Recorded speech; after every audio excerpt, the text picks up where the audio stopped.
out. Instead, I found a room that shouldn't have been there. It was my second year of university when I found the apartment. It was on the quieter side of town, just off campus, but far enough to escape the noise of student parties. The landlord, a gruff man named Mr. Thompson, assured me the place was perfect for students like me, peaceful, affordable, and far enough removed from the chaos. Rent was lower than any place I had seen, but it didn't seem like too much of a steal. I was desperate to move out of the dorms, so I signed the lease without hesitation. The apartment was a little old but spacious, with high ceilings and large windows that let in the soft afternoon light. It was a 3-bedroom, but one of the rooms had a sign on the door that read for maintenance only. Murdad Thompson assured me it was locked and not to be used, and I didn't think much of it. There was a bathroom across from my room and a tiny kitchen that opened into a small living area. At first, everything was great. I settled in, unpacked my things, and started getting used to my new routine. But then, after about a week, I began to notice something strange. The hallway outside my bedroom was always unnervingly quiet.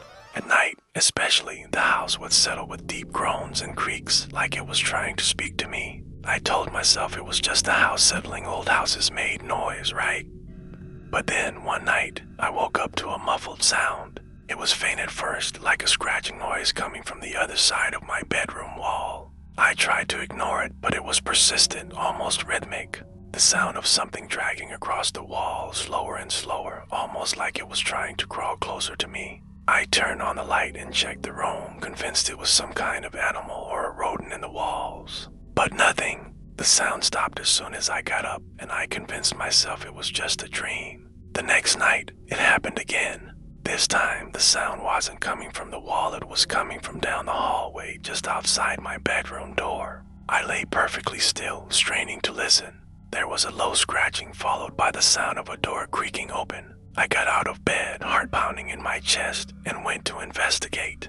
When I reached the hallway, everything was silent again. I stood there for what felt like hours, just staring down the long corridor that led to the kitchen. Nothing moved.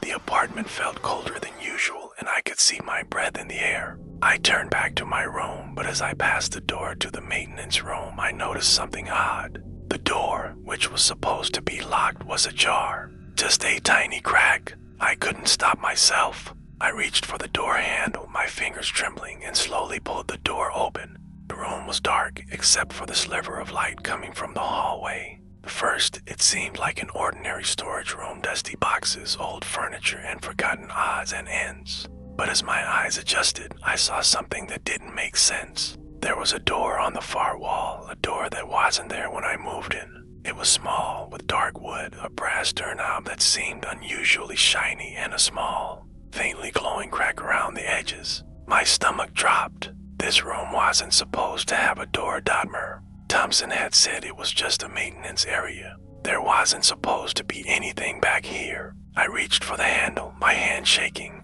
Why, I did it, but I turned it.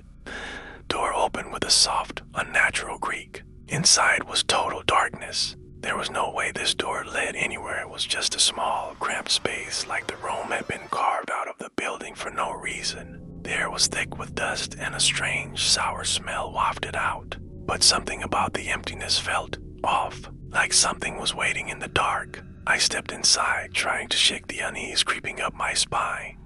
The air grew heavier the further I walked in, like the space was pressing in on me. I reached out to touch the far wall, but before I could make contact, I heard a whisper, a soft, barely audible voice coming from behind me. I spun around, but there was nothing there. Rushed out of the room, heart pounding, and slammed the door shut behind me. I stood in the hallway, panting, trying to make sense of what just happened. The next morning, I didn't dare open the maintenance room door again. I tried to forget about it, focusing on my studies and my routine, but something in the back of my mind kept nagging at me. Every night, the scratching and creaking would start again, always at the same time. I couldn't take it anymore. I called Mr. Thompson, asking if I could get into the maintenance room to check the plumbing or anything that could be causing the noise. He agreed reluctantly, but warned me to stay out of the back room. When I entered the maintenance room again, the door was locked, but I noticed something different. The wooden floorboards had been disturbed. A few planks were loose, as if someone had been digging beneath them. I crouched down, hesitant but driven by a need to understand what was going on in this place. As I pried the boards up, I found something buried underneath an old, yellowed newspaper with a picture of the building on the front. The headline read, *The Lost, Tenant of Elm Street House*. I opened the paper carefully, heart racing. The story described a tenant who had vanished in the 1920s, leaving only a trail of bloodstains leading to the basement. They found the body weeks later, but it was different.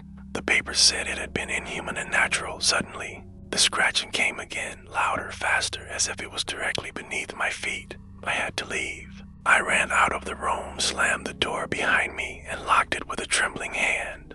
At night, I packed everything I could into bags, but before I left, I took one last look at the apartment. The hallway felt different now, longer, darker, and colder than ever. And standing at the end in the dim light was a figure, barely visible, staring at me. I didn't stay to find out who or what it was. I left that night, never to return. But sometimes when I'm alone, I still hear scratching, like something is trying to get out. And I wonder what was it that was really behind that door.